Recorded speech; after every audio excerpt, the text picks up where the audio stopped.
आज मैं तुम्हें एक कहानी सुनाता हूँ। बेंगलोर में 22 साल के अर्जुन की जॉब लगती है और पहले महीने की सैलरी 42,000 रुपये। बहुत अच्छी सैलरी, बहुत अच्छा पैकेज और खुश था नॉर्मल ज़िंदगी से निकल कर। फिर 2 महीने 3 महीने बाद उसे बैंक वाले, जहाँ पर उसका सेविंग अकाउंट था, वहाँ से कॉल आता है और उसे बताते हैं कि सर एक क्रेडिट कार्ड ले लो, हम आपको ऑफ़र कर रहे हैं, केवल 1,000 रुपये साल के आपको देने होंगे और उसमें ये बेनिफिट, वो बेनिफिट, इतने सारे बेनिफिट्स आपको मिलेंगे। अर्जुन को लगता है यार ये सही बात है, रिवॉर्ड्स मिल रहे हैं, ऑनलाइन शॉपिंग पर डिस्काउंट मिलता है और कभी भी ऐसे समय पर जब मेरे पास पैसे नहीं होंगे, उस ज़रूरत पर मैं उसे स्पेंड कर पाऊंगा।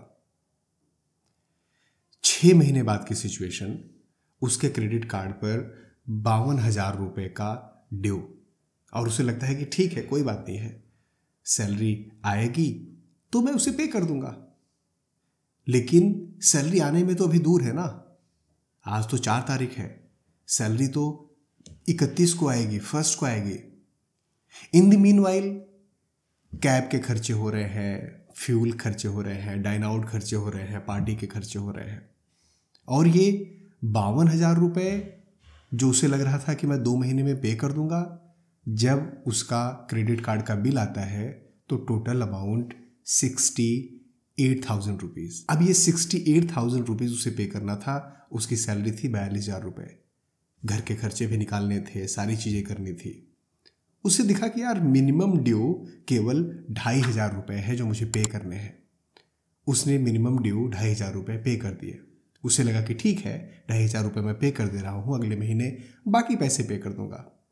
यहीं से शुरू होता है अर्जुन को ट्रैप में लेने का प्रोसेस। अगले कुछ महीने बाद उसके जो 68,000 रुपीज़ थे वो ख़त्म नहीं हुए, अभी भी 50,000 रुपये क्रेडिट कार्ड में ओवर ड्यू बचे हुए हैं।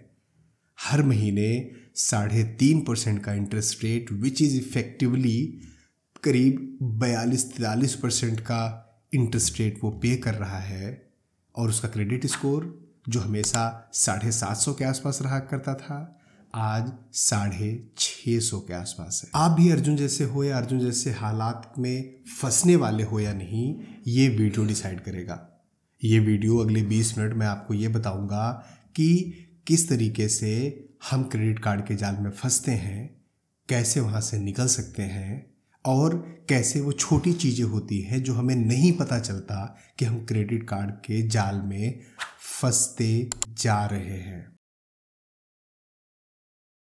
अगर आप सैलरीड क्लास हो और पहली बार आपकी नौकरी लगी है, जॉब लगी है, पहली बार आप सेविंग कर रहे हो, इन्वेस्टमेंट कर रहे हो और पहली बार आप फाइनेंशियल डिसिप्लिन सीख रहे हो, तो ये वीडियो आपको केवल मोटिवेशन नहीं देगा, ये वीडियो आपको एज अ वीपन भी आपके लिए यूज़ होगा।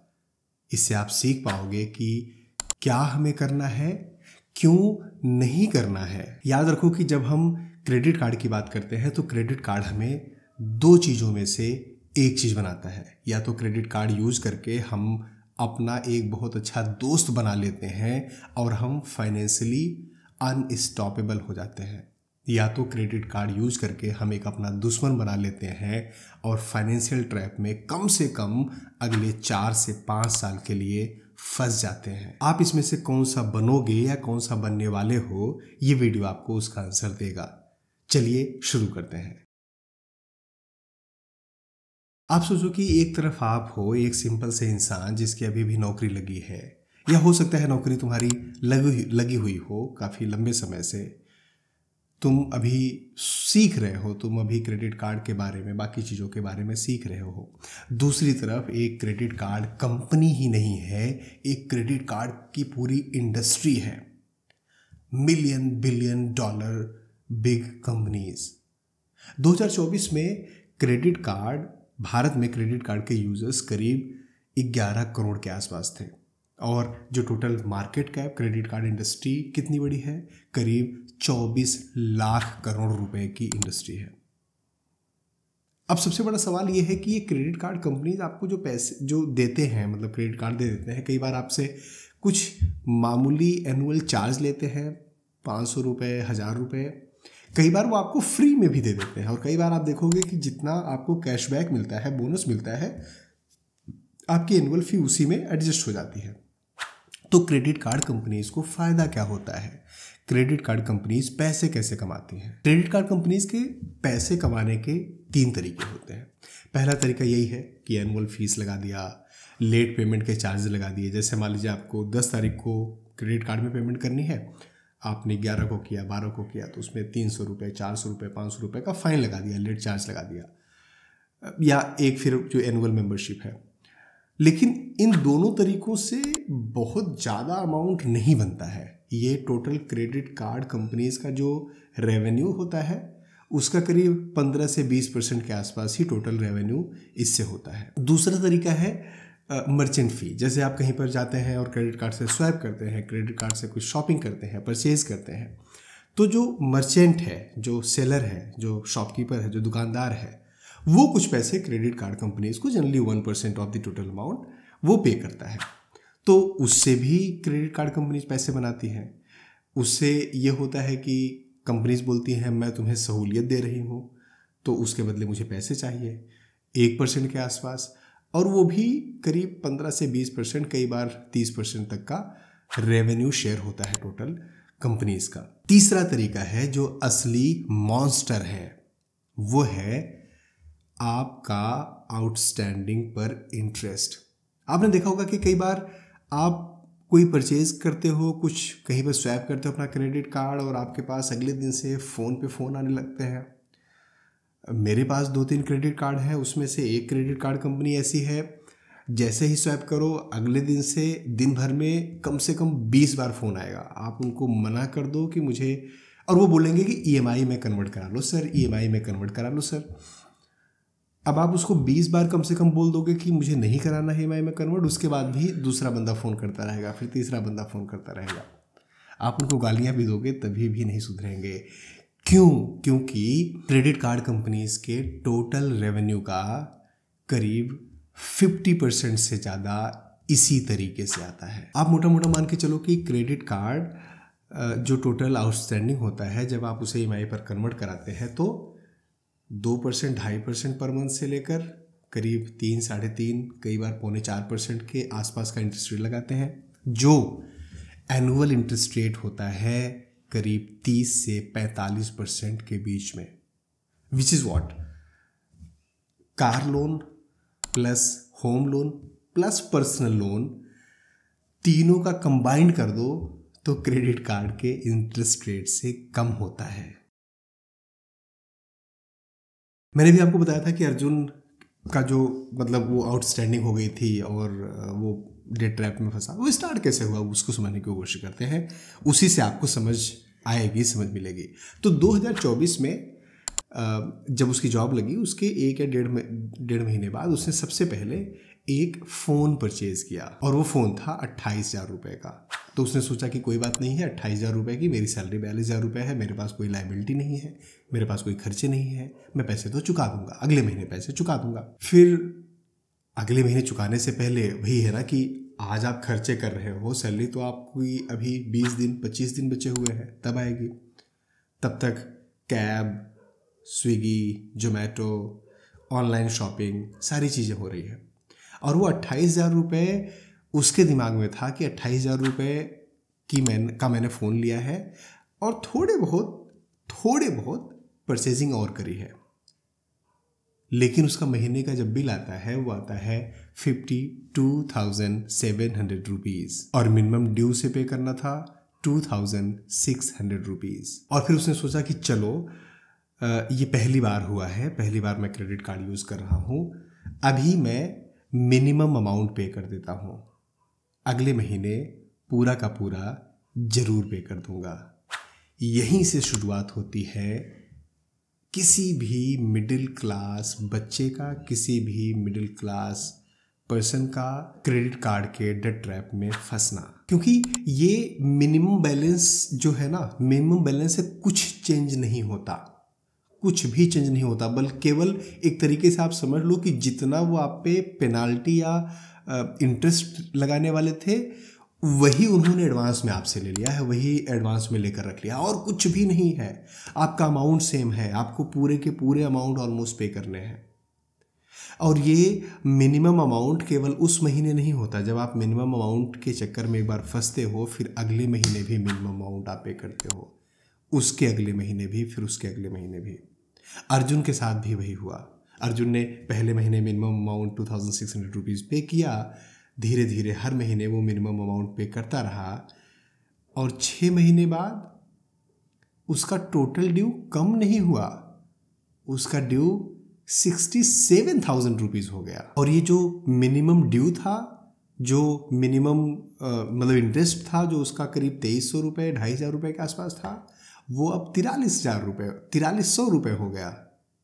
और क्रेडिट स्कोर जो उसका 750 के आसपास था वो 650 हो गया। चलो एक brutal truth, simple math calculation करते हैं। मान लो आपका 50,000 रुपये का आउटस्टैंडिंग है। एक मैंने कैलकुलेशन करके रखी है, मैं आपको समझा रहा हूँ। 50,000 रुपये की आपकी आउटस्टैंडिंग है। इंटरेस्ट 3% पर मंथ आपका लग रहा है, जो ज़्यादातर क्रेडिट कार्ड में लगता है, ज़्यादातर टाइम इससे ज़्यादा। लेकिन मैं मान के चल रहा हूँ आपकी क्रेडिट कार्ड कंपनीज बहुत भली है, आप भी बहुत भले हो, तो 3% पर मंथ का इंटरेस्ट उस पर आपको लग रहा है और मिनिमम 5% के आसपास आप पे करते हो। तो क्या होगा, 12 महीने में आप करीब 27,000 रुपये पे कर दोगे।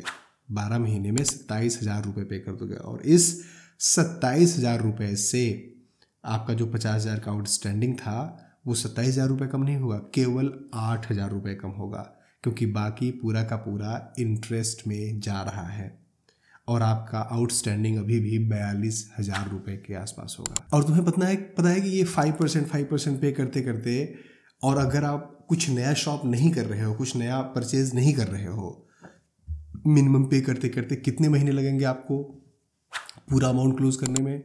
करीब 110 महीने, मतलब करीब 9 साल। और अब तक आप दे चुके होगे करीब 1.5 लाख रुपए, कम से कम 1,30,000 रुपए। इंसेन है ना? लेकिन समझ में नहीं आता जब आप ये करते हो। ऐसे लोग जो क्रेडिट कार्ड के इस ट्रैप में फंस जाते हैं, अपनी जिंदगी में अपने गोल्स को लेकर कई साल पीछे रह जाते हैं। सेविंग्स कभी शुरू ही नहीं हो पाती है, लोन्स उनके लिए महंगे हो जाते हैं और क्रेडिट स्कोर बहुत से भी ज्यादा खराब हो जाता है। अब आपको लगता होगा कि यार ये तो ट्रैप में हम फंस गए, लेकिन क्रेडिट कार्ड तो वैसे सही है, कोई हमें पैसे दे रहा है उधारी में बिना किसी तरीके का चार्ज लिए हुए कि ठीक है जाओ 30 महीने बाद पे करना, 30 दिन बाद पे करना। प्रॉब्लम ये है कि क्रेडिट कार्ड आपको पैसे नहीं देते, क्रेडिट कार्ड आपको कॉन्फिडेंस देते हैं। क्रेडिट कार्ड आपके अंदर ऐसा कॉन्फिडेंस भर के रखते हैं कि हम पे कर देंगे, मेरे पास क्रेडिट कार्ड है। लेकिन याद रखना है, वो क्रेडिट कार्ड के पैसे आपकी इनकम नहीं है। क्रेडिट कार्ड के पैसे एक उधार का लिया हुआ पैसा है, जो तब तक आपको नहीं हॉन्ट करता, तब तक आपके दिमाग में नहीं घूमता जब तक आप खर्च नहीं करते हो। जैसे ही खर्च करते हो तुरंत उसका भूत आपके दिमाग में घुस जाता है और हॉन्ट करना शुरू कर देता है। जब आपको पैसे नहीं मिलते बट कॉन्फिडेंस मिलता है तो आपकी परचेज इंपल्सिव हो जाती है और ईएमआई कल्चर बहुत ही नॉर्मल लगने लगता है, मिनिमम ड्यूज बहुत ही नॉर्मल लगने लगते हैं और स्पेंडिंग फ्यूचर इनकम बन जाती है। और फिर आपको एक दिन रियलाइज होता है कि आप पैसे नहीं कमा रहे हो, आप पैसे अपने जीवन को सुधारने के लिए, आगे बढ़ने के लिए नहीं कमा रहे हो, आप पैसे कमा रहे हो पुराने खर्चों को मेंटेन करने के लिए, पुराने कर दिए गए खर्चों को पाटने के लिए। देखो, ऐसा नहीं कि क्रेडिट कार्ड फर्जी होते हैं, क्रेडिट कार्ड खराब ही होते हैं। क्रेडिट कार्ड अगर आप ढंग से यूज करते हैं तो आपके लिए बहुत बेनिफिशियल है।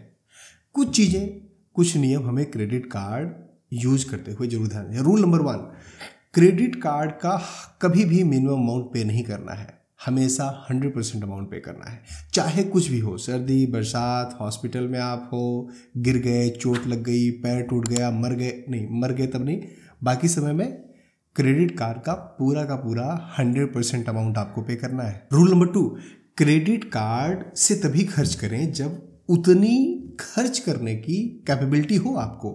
फ्यूचर में पैसे आएंगे फिर मैं पे कर दूंगा से क्रेडिट कार्ड नहीं यूज करना है।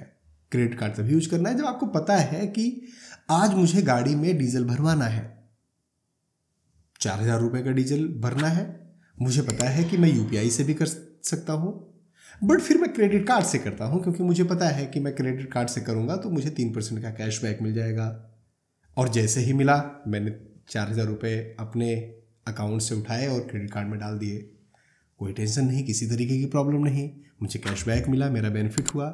लेकिन अगर आज मैं डीजल अफोर्ड नहीं कर सकता और मुझे क्रेडिट कार्ड पे डिपेंडेंट रहना है, आज मैं एक शॉपिंग अफोर्ड नहीं कर सकता, मुझे क्रेडिट कार्ड पे डिपेंड रहना है, तो कल मैं कैसे अफोर्ड कर पाऊंगा? नहीं अफोर्ड कर पाऊंगा। रूल नंबर 3, कभी भी क्रेडिट कार्ड से कैश विदड्रॉ नहीं करना चाहिए।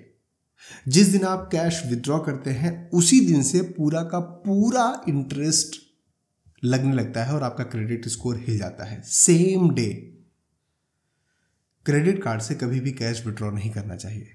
क्रेडिट कार्ड से कैश विदड्रॉ करना बहुत बहुत बहुत ज़्यादा नेगेटिव इम्पैक्ट होता है आपकी फाइनेंशियल हेल्थ पे। Rule number 4, EMIs on credit card disaster. कभी भी क्रेडिट कार्ड पर EMI नहीं लेना है। हाँ, वो नो कॉस्ट EMI वगैरह जो होता है वो अगर आप चाहो तो ले सकते हो, हालांकि मेरा मानना है वो भी नहीं लेना चाहिए। उसके अलग रीजंस होते हैं, उसका ये फाइनेंशियल वाला रीज़न नहीं है। उसका रीज़न ये होता है कि हम EMI पे ले लेते हैं तो फिर हम बच जाते हैं। लेकिन किसी भी तरीके का आपने परचेज़ किया और फिर उसको आप EMI में कन्वर्ट करा रहे हो, नहीं करना है। किसी भी तरीके की आपने शॉपिंग की, उसको EMI में कन्वर्ट करा रहे हो, नहीं कराना है। इन वर्स्ट केस सिनेरियो जब आपके गले पर कोई चाकू रखकर बोलता है EMI में कन्वर्ट कराना है, तो ये नो कॉस्ट EMI वाला जो इलेक्ट्रॉनिक्स वगैरह परचेज करने पर कई बार होता है वो आप कर सकते हो। अदर देन दैट नो वे। अगर आप क्रेडिट कार्ड को रिस्पॉन्सिबली यूज करते हो तो आपका क्रेडिट स्कोर अच्छा होगा।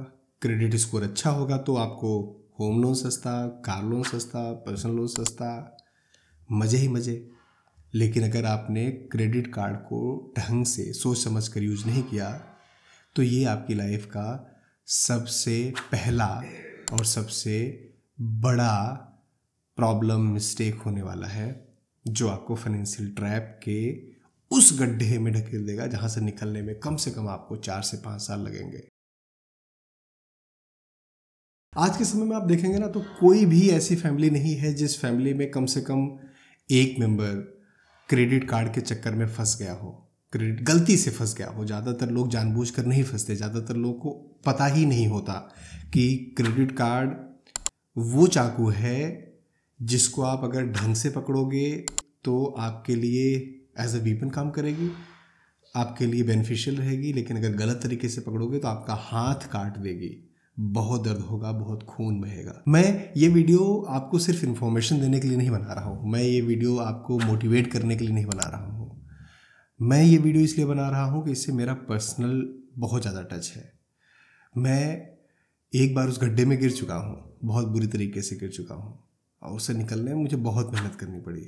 और मैं ज़्यादातर लोगों को जानता हूँ, जितनी मेहनत मुझे करनी पड़ी उससे 10 गुना मेहनत लोगों को करनी पड़ती है, क्योंकि उनकी इनकम भी अलग तरीके की होती है, उनकी रिस्पॉन्सिबिलिटीज़ भी अलग तरीके की होती है। क्रेडिट कार्ड का असली मैजिक है कि जो डिसिप्लिन लोग होते हैं उसको, उन लोगों को ये रिवॉर्ड करती है। लेकिन जो बेवकूफ़ होते हैं, केयरलेस होते हैं, उनको ये मुक्का मारती है, उनको पूंछ कर चटनी बना देती है उनका। आज आपको सिर्फ 2 डिसीजन लेना है कि कभी भी क्रेडिट कार्ड का मिनिमम अमाउंट पे नहीं करना है, 100% अमाउंट पे करना है किसी भी तरीके से। दूसरा, जब भी आप कोई भी चीज़ खरीदें और उसको EMI में कन्वर्ट कराने का ऑप्शन हो, मत कराइए। ये 2 डिसीजन ले लेते हैं तो आपके लिए क्रेडिट कार्ड बहुत ही अच्छा टूल हो जाएगा, अच्छे टूल के तरीके से काम करेगा। आपका क्रेडिट स्कोर हाई होगा, आपको लोन, चीपेस्ट लोन मिलेगा और आपकी लाइफ स्ट्रेस फ्री होगी। और सबसे इम्पॉर्टेंट, आप एक फाइनेंशियल लिटरेट इंडियन बनेंगे, क्योंकि ज़िंदगी तभी आगे बढ़ती है जब पैसा आपके लिए काम करता है।